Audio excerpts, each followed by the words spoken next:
Hi dears, welcome to variety recipes. കുട്ടികൾക്ക് വളരെ ഇഷ്ടമുള്ള പഫ്സ് വീട്ടിൽ തന്നെ എങ്ങനെ വളരെ ഈസി ആയിട്ട് ഉണ്ടാക്കാം എന്നുള്ളതാണ് ഇന്ന് ഞാൻ നിങ്ങൾക്ക് ഷെയർ ചെയ്യാൻ പോകുന്നത്. വൈകുന്നേരങ്ങളിൽ ബേക്കറികളിൽ പെട്ടെന്ന് തീർന്നു പോകുന്ന ഒരു ഐറ്റമാണ് പഫ്സ്. പഫ് ഷീറ്റ് ഉണ്ടാക്കാനുള്ള ബുദ്ധിമുട്ട് കൊണ്ടാണ് എല്ലാവരും പുറത്തുപോയി വാങ്ങിക്കുന്നത്. ഈ വീഡിയോ കണ്ടു കഴിഞ്ഞാൽ നിങ്ങൾക്ക് എല്ലാവർക്കും വളരെ ഈസി ആയിട്ട് വീട്ടിൽ തന്നെ പഫ്സ് ഉണ്ടാക്കാൻ സാധിക്കും. അപ്പോൾ നമുക്ക് വീഡിയോയിലേക്ക് പോകാം. ആദ്യം നമുക്ക് പഫ് ഷീറ്റ് ഉണ്ടാക്കാനുള്ള ബാറ്റർ തയ്യാറാക്കാം. അതിനുവേണ്ടി ഒരു ബൗളിലേക്ക് 2 കപ്പ് മൈദ ചേർക്കുക. ഇതിലേക്ക് 1 ടീസ്പൂൺ പഞ്ചസാരയും ടേസ്റ്റിനുള്ള ഉപ്പും കൂടി ചേർത്തിട്ട് ഒന്ന് മിക്സ് ചെയ്ത് കൊടുക്കാം. പഞ്ചസാര ചേർക്കുന്നത് മുരിയുമ്പോൾ ഒരു നല്ലൊരു കളറ് കിട്ടാൻ വേണ്ടിയിട്ടാണ് കേട്ടോ. ഇനി ഇതിലേക്ക് 30 മില്ലി വെജിറ്റബിൾ ഓയിൽ ചേർത്ത് കൊടുക്കാം. ഞാനിതിൽ ഡാൽഡ അല്ല ചേർക്കുന്നത്. ഹെൽത്തി ആയിട്ടുള്ള ഏത് ഓയിലും നമുക്ക് ഇതിനകത്ത് ചേർക്കാം. വെളിച്ചെണ്ണ ഉപയോഗിക്കരുത്. നമുക്ക് ഒലിവ് ഓയിലോ അല്ലെങ്കിൽ അവക്കാഡോ ഓയിലൊക്കെ ഇതിനകത്തിട്ട് ചേർത്ത് മിക്സ് ചെയ്യാം. നല്ലതുപോലെ ഒന്ന് തിരുമ്മി ഈ പൊടിയുമായിട്ട് എണ്ണ മിക്സ് ചെയ്യുക. ഒന്ന് ഞെരടി കൊടുത്താൽ നന്നായിട്ട് മിക്സ് ആകും. എണ്ണ നല്ലതുപോലെ പൊടിയുമായി മിക്സ് ചെയ്തതിന് ശേഷം ഇതിലേക്ക് കുറേശ്ശെ വെള്ളം ചേർത്ത് ചപ്പാത്തി മാവിൻ്റെ അയവിൽ നമുക്കൊന്ന് കുഴച്ചെടുക്കാം. ഒത്തിരി ടൈറ്റായി പോവുകയും ചെയ്യരുത്, ഒത്തിരി അങ്ങോട്ട് ലൂസാവുകയും ചെയ്യരുത്. ശരിക്കും നമ്മൾ ഉണ്ടാക്കുന്ന ചപ്പാത്തി മാവിൻ്റെ അയവിൽ തന്നെ കുഴച്ചെടുക്കാം. ഇപ്പോൾ ഏകദേശം ഒന്ന് കുഴച്ചെടുത്തിട്ടുണ്ട്. എന്നാലും കുറച്ച് നനയാത്ത മാവ് താഴെ ഉണ്ട്. അതുകൊണ്ട് ഞാൻ അല്പം വെള്ളവും കൂടി ചേർത്തിട്ട് ഒന്നുകൂടി കുഴച്ച് നോക്കാം. ഇപ്പോൾ ഇത് കറക്റ്റ് കൺസിസ്റ്റൻസിയിൽ നനഞ്ഞ് കിട്ടിയിട്ടുണ്ട്. ഇനി നമ്മൾക്കിത് നല്ലതുപോലെ ഒന്ന് കുഴച്ച് സോഫ്റ്റാക്കി എടുക്കണം. ഇപ്പോൾ നന്നായിട്ട് മാവ് കുഴച്ച് സോഫ്റ്റായിട്ട് എടുത്തിട്ടുണ്ട്. നമ്മൾ ചപ്പാത്തിക്കാണെങ്കിലും പൂരിക്കാണെങ്കിലും മാവ് കുഴച്ച ഉടനെ തന്നെ നമ്മൾ ഉണ്ടാക്കരുത്. കുറച്ച് നേരം റെസ്റ്റ് ചെയ്യണം. അതിനുവേണ്ടി ഇത്തിരി എണ്ണ തടവിയതിന് ശേഷം 1 മണിക്കൂർ നമുക്ക് റെസ്റ്റ് ചെയ്യാൻ വെക്കാം. ഇനി നമുക്ക് മാവ് പരത്തുമ്പോൾ ആവശ്യമായ ഡാൽഡയ്ക്ക് പകരമുള്ള ഓയിൽ റെഡിയാക്കി എടുക്കാം. ഞാനിവിടെ 2 ബൗൾ എടുത്തിട്ടുണ്ട്. ഇതിലേക്ക് 60 മില്ലി വീതം ഓയിൽ ഒഴിച്ചു കൊടുക്കാം. ഞാനിവിടെ റൈസ് ബ്രാൻ കുക്കിംഗ് ഓയിലാണ് എടുത്തിരിക്കുന്നത്. നേരത്തെ ഞാൻ ഉപയോഗിച്ചതും അത് തന്നെയാണ് കേട്ടോ. പിന്നെ നിങ്ങൾക്ക് വേണമെങ്കിൽ ഒലിവ് ഓയിലോ നിങ്ങൾക്ക് ഇഷ്ടമുള്ള ഓയിൽ ഉപയോഗിക്കാം. വെളിച്ചെണ്ണ ഉപയോഗിക്കരുത്. പിന്നെ വേണമെങ്കിൽ നമുക്ക് ബട്ടറോ ചീസൊക്കെ ഉപയോഗിക്കാം ഇതിന് പകരമായിട്ട്. ബൗളിലേക്ക് എണ്ണ ഒഴിച്ചതിന് ശേഷം കുറേശ്ശെ മൈദ ചേർത്ത് നല്ല കട്ടിയിലൊന്ന് കലക്കിയെടുക്കാം. നല്ല കുഴമ്പ് രൂപത്തിലൊന്ന് കുഴച്ചെടുക്കാം. കുറേശ്ശെ മാവ് ചേർത്ത് കുഴച്ചെടുത്താൽ മതിയാവും. ഇതുപോലെ നല്ല കട്ടിയിൽ എണ്ണയുമായി മിക്സ് ചെയ്തെടുക്കണം. നല്ല കുഴമ്പ് രൂപത്തിലാക്കി എടുക്കുക. കുറേശ്ശെ മൈദ ചേർത്ത് മിക്സ് ചെയ്താൽ മതിയാകും. മൈദയുടെ കൂടെ നമുക്ക് വേണമെങ്കിൽ ഈക്വൽ അളവിൽ കോൺഫ്ലവറും കൂടി ചേർത്തിട്ട് മിക്സ് ചെയ്തെടുക്കാം കേട്ടോ. ഇനി പഫ്സിൽ വെക്കാനുള്ള ഫില്ലിങ് റെഡിയാക്കി എടുക്കാം. അതിനുവേണ്ടി ഞാനിവിടെ ഒരു പാൻ ചൂടാക്കി ഇതിലേക്ക് 2 ടേബിൾ സ്പൂൺ എണ്ണ ഒഴിച്ചിട്ടുണ്ട്. ഇതിലേക്ക് 1 ടീസ്പൂൺ പൊടി അരിഞ്ഞ വെളുത്തുള്ളിയും 1/2 ടീസ്പൂൺ ഇഞ്ചിയും കൂടി ചേർത്തിട്ടൊന്ന് മിക്സ് ചെയ്ത് കൊടുക്കാം. ഒന്ന് ചൂടായി കഴിയുമ്പോൾ ഇതിലേക്ക് 1 ടേബിൾ സ്പൂൺ പച്ചമുളക് കൊത്തിയരിഞ്ഞത് ചേർക്കാം. പച്ചമുളക് ചേർക്കുന്നത് നിങ്ങളുടെ ടേസ്റ്റ് അനുസരിച്ച് ചേർക്കുക. കുട്ടികളൊക്കെ ഉണ്ടെങ്കിൽ അതിൻ്റെ അളവ് കുറച്ചിട്ട് ചേർക്കുന്നതായിരിക്കും നല്ലത്. ഇതിലേക്ക് ഒരു വലിയ സവാള സ്ലൈസ് ചെയ്തത് ചേർത്ത് നല്ലതുപോലെ ഒന്ന് വഴറ്റി കൊടുക്കാം. സവാളയൊക്കെ ഒന്ന് സോഫ്റ്റ് ആവുന്നത് വരെ വഴറ്റി കൊടുക്കാം. കുറച്ച് വേപ്പിലയും കൂടി ചേർത്തിട്ട് നമുക്കൊന്ന് വഴറ്റി കൊടുത്ത് കുക്ക് ചെയ്യാം. ഇനി ഇതിലേക്ക് ഒരു 300 ഗ്രാം ബീഫ് മിൻസ് ചെയ്തതാണ് ചേർത്ത് കൊടുക്കാം. ബീഫിന് പകരം നിങ്ങൾക്ക് ചിക്കൻ വേണമെങ്കിലും ചേർക്കാം കേട്ടോ. ഞാനിപ്പോൾ മീറ്റ് പഫ്സ് ആണ് ഉണ്ടാക്കുന്നത്. അതുകൊണ്ട് ഞാൻ മിൻസ് ചെയ്ത ബീഫാണ് ഇതിലേക്ക് ഇപ്പോൾ ചേർത്തത്. ഇതിലേക്ക് കുറച്ച് ഉപ്പും കൂടി ചേർത്തിട്ട് നല്ലതുപോലെ ഒന്ന് മിക്സ് ചെയ്യാം. സവാളയും പച്ചമുളകും വേപ്പിലയും എല്ലാം കൂടി നല്ലതുപോലെ ഒന്ന് മിക്സ് ചെയ്ത് ചൂടായി ബീഫൊക്കെ നല്ല വെള്ള നിറമായി വരുന്ന സമയത്ത് ഒന്ന് മൂടി വെച്ച് 5 മിനിറ്റ് വേവിക്കാം. ചൂടാവുമ്പോൾ ബീഫിൽ നിന്ന് ഊറി വരുന്ന വെള്ളമൊക്കെ നന്നായിട്ട് ഡ്രൈ ആകുന്നത് വരെ അടച്ചു വെച്ച് വേവിക്കണം. അതിനുശേഷം തുറന്ന് മിക്സ് ചെയ്തതിന് ശേഷം ആവശ്യമുള്ള മസാലപ്പൊടികൾ ചേർത്ത് കൊടുക്കാം. 1/4 ടീസ്പൂൺ മഞ്ഞൾപ്പൊടി, 1/2 ടീസ്പൂൺ കാശ്മീരി മുളക് പൊടി, 1 ടീസ്പൂൺ മല്ലിപ്പൊടി, 3/4 ടീസ്പൂൺ കുരുമുളക് പൊടി, 1/2 ടീസ്പൂൺ ഗരം മസാലപ്പൊടി. ഇത്രയുമാണ് ഞാനിപ്പോൾ ചേർത്തത്. നിങ്ങൾ ചിക്കനാണ് ചേർക്കുന്നതെങ്കിൽ കുരുമുളക് പൊടിയുടെ അളവ് അല്പം കുറച്ചിട്ട് 1 ടീസ്പൂൺ ചിക്കൻ മസാലപ്പൊടി ചേർക്കുന്നത് നല്ലതായിരിക്കും. നല്ല ടേസ്റ്റ് ആയിരിക്കും. ഇനി മീഡിയം വലിപ്പത്തിലുള്ള നല്ല പഴുത്ത തക്കാളി ഒരെണ്ണം സ്ലൈസ് ചെയ്ത് ചേർക്കാം. പിന്നെ ഇതിലേക്ക് ആവശ്യമുള്ള ഉപ്പും കൂടി ചേർത്തിട്ട് നല്ലതുപോലെ ഒന്ന് മിക്സ് ചെയ്ത് കൊടുക്കാം. തക്കാളി സോഫ്റ്റ് ആവുന്നതോടൊപ്പം നമ്മൾ ചേർത്ത മസാലപ്പൊടികളും നന്നായിട്ട് പച്ചക്കുത്തൊക്കെ മാറി കുക്കാകും. ഇനി നമുക്കിതൊന്ന് മൂടി വെച്ച് ഒന്നുകൂടി വേവിച്ചെടുക്കാം. അപ്പോൾ തക്കാളിയൊക്കെ നല്ലതുപോലെ സോഫ്റ്റ് ആകുകയും മസാലപ്പൊടികളൊക്കെ നല്ലതുപോലെ കുക്കാവുകയും ചെയ്യും. 2 മിനിറ്റ് മൂടി വെച്ച് മീഡിയം ഹീറ്റിൽ കുക്ക് ചെയ്തതിന് ശേഷം തുറന്ന് ഒന്ന് ഇളക്കി കൊടുക്കാം. ഇപ്പോൾ തക്കാളിയൊക്കെ നന്നായിട്ട് ഈ ബീഫുമായിട്ട് മിക്സ് ആയിട്ടുണ്ട്. ഇനി ഇതിലേക്ക് കുറച്ച് മല്ലിയിലയും കൂടി ചേർത്തിട്ട് ഒന്ന് മിക്സ് ചെയ്ത് കൊടുക്കാം. മല്ലിയില ചേർത്ത് 1 മിനിറ്റ് ഒന്ന് ഇളക്കി കൊടുത്ത് കുക്ക് ചെയ്യാം. ഇപ്പോൾ ഫില്ലിങ് റെഡി ആയിട്ടുണ്ട്. നമുക്കിതൊരു പാത്രത്തിലേക്ക് മാറ്റി വയ്ക്കാം. പഫ് ഷീറ്റിനുള്ള മാവ് കുഴച്ച് വെച്ചിട്ട് ഇപ്പോൾ 1 മണിക്കൂറായിട്ടുണ്ട്. നല്ലതുപോലെ സോഫ്റ്റ് ആയിട്ടിരിക്കുകയാണ്. നല്ല സ്മൂത്ത് ആയിട്ടുള്ള മാവാണിപ്പോൾ. നമുക്കിതൊന്ന് കുഴച്ച് കൊടുത്തതിന് ശേഷം ഇത് പരത്തിയെടുക്കാം.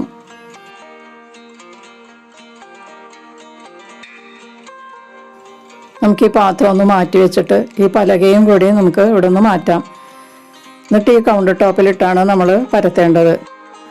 മാവ് ഇവിടെ ഇട്ട് പരത്താൻ വേണ്ടി ഞാൻ നല്ലതുപോലെ ക്ലീൻ ചെയ്തിട്ടിരിക്കുകയാണ്. ഇതിൻ്റെ പുറത്തേക്ക് നമുക്ക് കുറച്ച് മൈദമാവ് തൂവി കൊടുക്കാം. ഇനി കുഴച്ച് വെച്ചിരിക്കുന്ന മാവ് ഇങ്ങോട്ട് വെച്ച് കൊടുക്കാം. ഇനി നമുക്ക് നല്ലതുപോലെ ഒന്ന് പരത്തിയെടുക്കാം. നന്നായിട്ട് നേരിയതായിട്ട് പരത്തുകയാണെങ്കിൽ വളരെ നല്ലതായിരിക്കും. ആദ്യം പരത്തുന്ന മാവ് നമ്മൾ നല്ലതുപോലെ പരത്തിയെടുക്കുക. നല്ല നേരിയതായിട്ട് പരത്തിയെടുക്കണം. പിന്നെ നമ്മളിത് സ്ക്വയർ രൂപത്തിൽ പരത്തുകയാണെങ്കിൽ കുറച്ചുകൂടി നല്ലതായിരിക്കും കേട്ടോ. നമ്മൾ സ്ക്വയറിലാണ് നമ്മളിത് കട്ട് ചെയ്തൊക്കെ എടുക്കാൻ പോകുന്നത്. അതുകൊണ്ട് സ്ക്വയറായിട്ട് പരത്തുന്നതാണ് നല്ലത്. ഞാനിത് ഏകദേശം സ്ക്വയറായിട്ട് തന്നെ പരത്തിയെടുത്തിട്ടുണ്ട്. ഇനി നമ്മൾ നേരത്തെ തയ്യാറാക്കി വെച്ചിരിക്കുന്ന എണ്ണയും മൈദയും കൂടി കുഴച്ചത് ഇതിൻ്റെ പുറത്തേക്ക് അപ്ലൈ ചെയ്ത് കൊടുക്കാം. ബേക്കറിയിലൊക്കെ ഡാൽഡയാണ് ഇതിന് ഉപയോഗിക്കുന്നത്.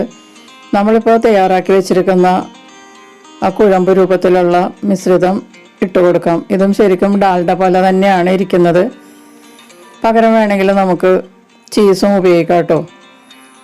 ബ്രെഡിൽ സ്പ്രെഡ് ചെയ്യുന്ന ചീസ് കിട്ടും, കുറച്ച് സോഫ്റ്റ് ആയിട്ടുള്ളത്. അത് വേണമെങ്കിലും നമുക്ക് തേച്ച് കൊടുക്കാം. നമ്മളിപ്പോൾ നേരത്തെ തയ്യാറാക്കിയത് ഏകദേശം 1/4 ഭാഗത്തോളം നമുക്ക് ഇതിലേക്ക് ഇട്ടിട്ട് തേച്ച് കൊടുക്കാം. എല്ലാ ഭാഗത്തും ആകുന്നത് വരെ തേച്ച് കൊടുക്കുക. ഇനി നമുക്ക് ഒരു സൈഡിൽ നിന്ന് ഇതൊന്ന് മടക്കാം. നടുവിലേക്ക് മടക്കിയെടുക്കാം.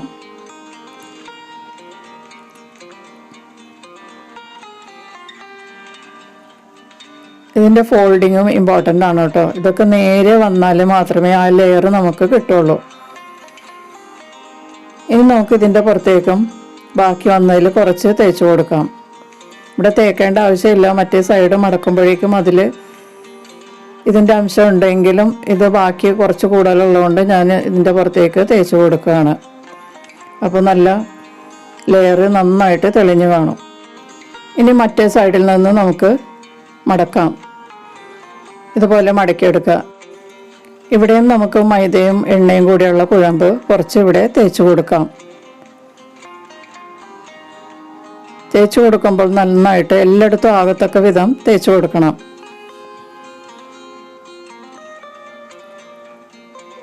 ഇനി നമുക്കിത് ഒരു സൈഡിൽ നിന്ന് നടുവിലേക്കൊന്ന് മടക്കി കൊടുക്കാം. ഇവിടെയും നമുക്ക് ബാക്കിയുള്ളത് തേച്ച് കൊടുക്കാം. ബാക്കിയുള്ളതെല്ലാം നമുക്ക് ഈ സമയത്ത് അപ്ലൈ ചെയ്യാം. ഒരു ബൗളിലുള്ളത് മുഴുവനും ഒരു പ്രാവശ്യം പരത്തുമ്പോഴേക്കും ഉപയോഗിക്കാം നമുക്ക്. ഇത് ബാക്കി കുറച്ചുള്ളത് ഞാൻ എല്ലായിടത്തോട്ടും പുരട്ടി കൊടുക്കുകയാണ്. നന്നായിട്ട് പുരട്ടി കൊടുക്കുക.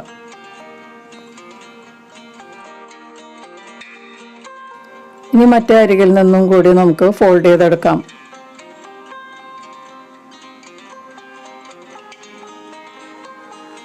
ഇപ്പോൾ ആദ്യത്തെ ഫോൾഡിങ് കഴിഞ്ഞിട്ടുണ്ട്. ഒരു പ്രാവശ്യം നമ്മൾ പരത്തി ഫോൾഡ് ചെയ്തൊക്കെ എടുത്തു.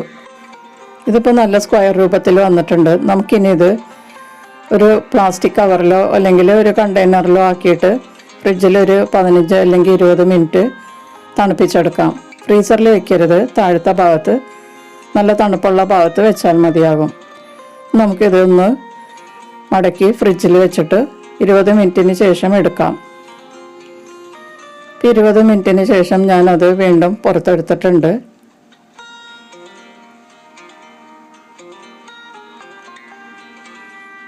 ഇനി നമുക്ക് വീണ്ടും ഇവിടെ കുറച്ച് പൊടി തൂവി ഇതൊന്ന് പരത്തിയെടുക്കാം.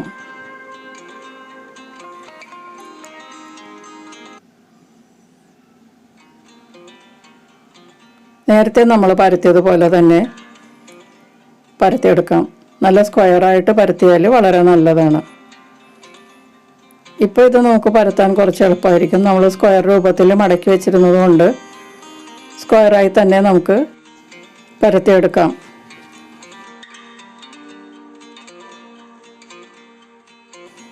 ഇപ്പോൾ രണ്ടാമത്തെ പരത്തൽ ഏകദേശം കഴിഞ്ഞിട്ടുണ്ട്.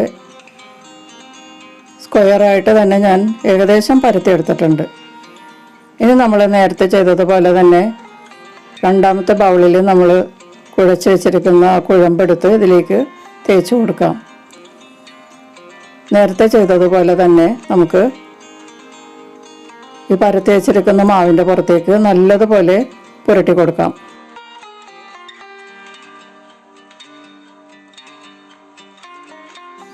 ഇനി ഒരു സൈഡിൽ നിന്ന് നമുക്ക് നടുവിലേക്ക് മടക്കി കൊടുക്കാം. നേരത്തെ ചെയ്ത കാര്യങ്ങളൊക്കെ തന്നെ നമുക്കൊന്ന് റിപ്പീറ്റ് ചെയ്ത് കൊടുക്കാം. ഇതിലേക്കും കുറച്ച് മൈദയും എണ്ണയും കൊണ്ടുണ്ടാക്കിയ കുഴമ്പ് തേച്ച് കൊടുക്കാം. ഇത് കുറച്ച് കൂടുതലുള്ളത് കൊണ്ടാണ് കേട്ടോ ഞാനിപ്പോൾ ഇവിടെയൊക്കെ തേക്കുന്നത്. അല്ലെങ്കിൽ ആ മറ്റേ സൈഡ് മടക്കുമ്പോഴേക്കും അത് മതിയാവും. അപ്പോൾ നമുക്കിനി മറ്റേ സൈഡും കൂടി ഇങ്ങനെ ഇതുപോലെ മടക്കി വെച്ച് കൊടുക്കാം. വീണ്ടും നമുക്ക് ഈ കുഴമ്പ് ഒന്നുകൂടി തേച്ച് കൊടുക്കാം. ഇത് നന്നായിട്ട് തേക്കും തോറും ലെയർ നല്ല വിടർന്നു വരും കേട്ടോ. എത്രമാത്രം നമ്മൾ തേക്കുന്നു അത്രയും നല്ലത്. എന്നുവെച്ചാൽ ഓവറായി പോരുത് കേട്ടോ. ഇപ്പം നേരത്തെ പോലെ തന്നെ നമുക്ക് ഒരു സൈഡിൽ നിന്ന് മടക്കാം. എന്നിട്ട് ബാക്കിയുള്ള കുഴമ്പ് ഇതിലേക്ക് തേച്ച് കൊടുക്കാം. നന്നായിട്ട് അപ്ലൈ ചെയ്യാം.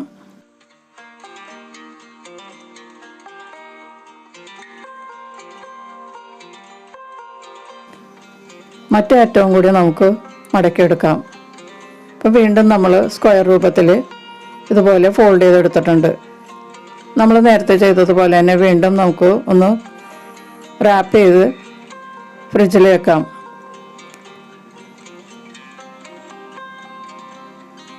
പ്ലാസ്റ്റിക്കിലോ അല്ലെങ്കിൽ വേറെ എന്തെങ്കിലും കണ്ടെയ്നറിൽ വെച്ചാലും മതിയാവും കേട്ടോ. ഫ്രിഡ്ജിൽ വെച്ച് 20 മിനിറ്റ് തണുപ്പിക്കാം. ഇതിപ്പോൾ 20 മിനിറ്റ് കഴിഞ്ഞ് വീണ്ടും ഞാൻ ഫ്രിഡ്ജിൽ നിന്ന് എടുത്തിരിക്കുകയാണ്. ഇനിയാണ് നമ്മളുടെ ഫൈനൽ പരത്തൽ. ഇനി നമുക്കിത് നന്നായിട്ട് പരത്തി എടുത്തു കഴിഞ്ഞാൽ ഫില്ലിങ് വെച്ചെടുത്തിട്ട് നമുക്ക് പഫ്സ് ഉണ്ടാക്കിയെടുക്കാവുന്നതാണ്.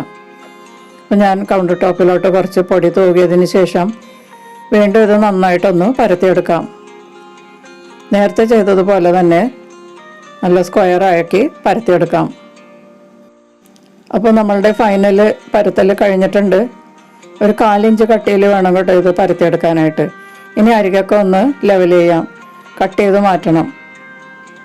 കട്ട് ചെയ്ത് മാറ്റിയാലേ നമുക്ക് ആ പഫ്സ് റെഡിയായി വരുമ്പോഴേക്കും ആ ലെയർ ഇങ്ങനെ തുറന്നു വരുള്ളൂ.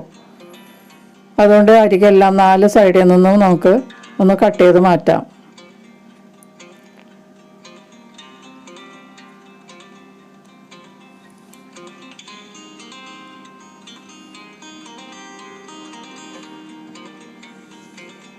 നാലരികിൽ നിന്നും കട്ട് ചെയ്ത് മാറ്റിയിട്ടുണ്ട്. ഇനി നമുക്കത് ഡിവൈഡ് ചെയ്യണം. ഇത് 1/4 ഇഞ്ച് കനത്തിലാണ് ഞാൻ പരത്തിയിരിക്കുന്നത്. ഇനി നമുക്ക് മീറ്റ് പഫ്സിന് വേണ്ടിയിട്ട് റെക്റ്റാങ്കുലർ ഷേപ്പിലാണ് കട്ട് ചെയ്യേണ്ടത്. അപ്പം അതുകൊണ്ട് ആദ്യം നമുക്ക് ഇതൊന്ന് നടുവിലൂടെ ഡിവൈഡ് ചെയ്യാം.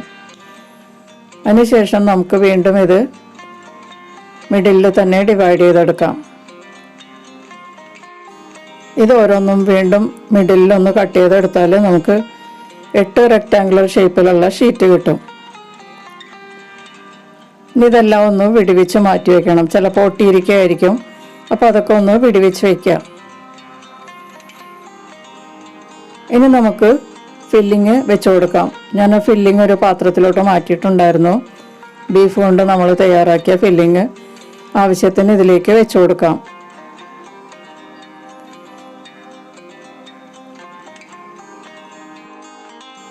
ഫില്ലിംഗ് എല്ലാം വെച്ച് കൊടുത്തിട്ടുണ്ട്. ഇനി നമുക്കിത് മടക്കിയെടുക്കാം.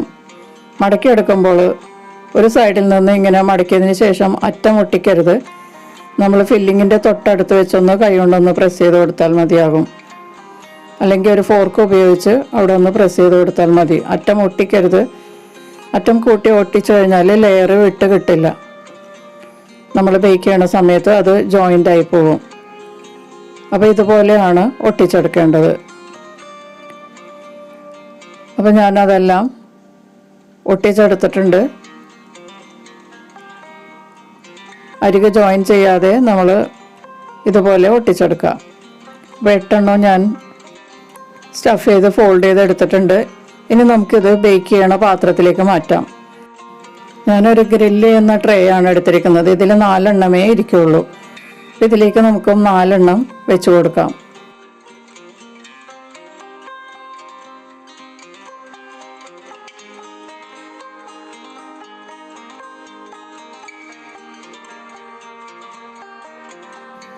അപ്പോൾ ഗ്രില്ല് ചെയ്യുന്ന ട്രേയിലേക്ക് ഞാൻ 4 എണ്ണം എടുത്ത് വെച്ചിട്ടുണ്ട്. അപ്പോൾ ബാക്കി 4 എണ്ണം അവിടെ ഇരുന്ന് ഡ്രൈ ആയി പോകാതിരിക്കാൻ ഒരു നനഞ്ഞ കോട്ടൺ തുണി കൊണ്ടൊന്ന് കവർ ചെയ്ത് വയ്ക്കാം. ഇനി നമുക്കിതൊന്ന് എഗ്ഗ് വാഷ് ചെയ്ത് കൊടുക്കാം. എഗ്ഗ് യോക്ക് എടുത്തിട്ട് ഒരു ബ്രഷ് കൊണ്ട് നമുക്കിതിൻ്റെ പുറത്തേക്കൊന്ന് പുരട്ടി കൊടുക്കാം. മുകൾ ഭാഗം ഡ്രൈ ആയി പോകാതിരിക്കാനാണ് ഇങ്ങനെ ചെയ്യുന്നത്. എഗ്ഗ് യോക്കിൽ 1 ടീസ്പൂൺ എണ്ണയും കൂടി ചേർത്തിട്ട് മിക്സ് ചെയ്തിട്ട് പുരട്ടിയാൽ വളരെ നല്ലതായിരിക്കും. നല്ല ഗ്ലേസിങ് ഉണ്ടാവും മുകൾ ഭാഗത്ത്. അപ്പോൾ ഇതുപോലെ എഗ്ഗ് യോക്ക് തേച്ചതിന് ശേഷം നമുക്കിത് ബേക്ക് ചെയ്യാൻ വയ്ക്കാം. ഞാനിവിടെ ഒരു വലിയൊരു ബിരിയാണി പോട്ടാണ് ചൂടാക്കിയിട്ടിരിക്കുന്നത്. ഞാനിപ്പോൾ ബേക്കിംഗ് ഓവനായിട്ട് ഉപയോഗിക്കുന്നത് ഇതാണ്. എൻ്റെ ബേക്കിംഗ് ഓവൻ ചീത്തായി പോയതിന് ശേഷം ഇതാണ് ഇപ്പോൾ ഞാൻ എൻ്റെ ബേക്കിംഗ് ഓവനായിട്ട് ഉപയോഗിക്കുന്നത്. നല്ല സ്പേഷ്യസ് ആണ്. ബേക്കിംഗ് ഓവൻ പോലെ തന്നെയാണ്. നല്ല കംഫർട്ടബിളായിട്ട് നമുക്കിത് ബേക്ക് ചെയ്തെടുക്കാം. ഇനി മൂടി വെച്ചതിന് ശേഷം 10 മിനിറ്റ് ഹൈ ഫ്ലെയിമിലും 10 മിനിറ്റ് ലോ ഫ്ലെയിമിലും ബേക്ക് ചെയ്യുക. ഇപ്പോൾ ഇത് 20 മിനിറ്റ് കഴിഞ്ഞപ്പോൾ എടുക്കുകയാണ്. നല്ല ക്രിസ്പി ആയിട്ട് ബേക്കായി കിട്ടിയിട്ടുണ്ട്. ലെയറൊക്കെ കാണാം. നമ്മൾ കട്ട് ചെയ്യുന്നതനുസരിച്ചായിരിക്കും ഇതിൻ്റെ ലെയർ വരുന്നത് കേട്ടോ. അപ്പോൾ മീറ്റ് പപ്സ് എല്ലാം ഞാൻ പുറത്തെടുത്തിട്ടുണ്ട്. നല്ല ക്രിസ്പി ആയിട്ടാണ് പുറയിരിക്കുന്നത്. ഉള്ളിൽ നല്ല സോഫ്റ്റാണ്. ഇതുപോലൊക്കെ തന്നെയല്ലേ നമ്മൾ ബേക്കറിയിൽ നിന്ന് വാങ്ങിക്കുമ്പോഴും കിട്ടുന്നത്. ബാക്കി വന്ന 4 എണ്ണം കൂടി ഞാനിപ്പോൾ ബേക്ക് ചെയ്തെടുത്തിട്ടുണ്ട്. അപ്പം നമ്മുടെ 8 പഫ്സും റെഡി ആയിട്ടുണ്ട്. ഇതുപോലെ വൈകുന്നേരം ഉണ്ടാക്കി എടുക്കുകയാണെങ്കിൽ കുട്ടികൾക്ക് നല്ല ചൂട് പഫ്സ് ചായയുടെ കൂടെ കൊടുക്കാം. നല്ല ക്രിസ്പി ആയിട്ടുള്ള പുറവും ഉള്ളും നല്ല സോഫ്റ്റ് ആയിട്ടുള്ള പഫ്സ് വളരെ ഈസി ആയിട്ട് ഉണ്ടാക്കിയെടുക്കാം. പഫ്സ് ഉണ്ടാക്കാൻ ഇത്രയും ഈസിയാണെന്ന് നിങ്ങൾ ആരും വിചാരിച്ച് കാണില്ലല്ലേ. അപ്പോൾ ഈ റെസിപ്പി എല്ലാവരും ഒന്ന് ട്രൈ ചെയ്ത് നോക്കുക. വീഡിയോ ഇഷ്ടപ്പെട്ടാൽ ലൈക്ക് ചെയ്യാൻ മറക്കരുത്. നിങ്ങളുടെ ഫ്രണ്ട്സിനും റിലേറ്റീവ്സിനും ഒക്കെ ഷെയർ ചെയ്ത് കൊടുക്കുക. നിങ്ങളുടെ അഭിപ്രായങ്ങളും നിർദ്ദേശങ്ങളും കൂടി അറിയിക്കുക. നമുക്ക് വീണ്ടും മറ്റൊരു റെസിപ്പിയുമായി കാണാം. Thank you.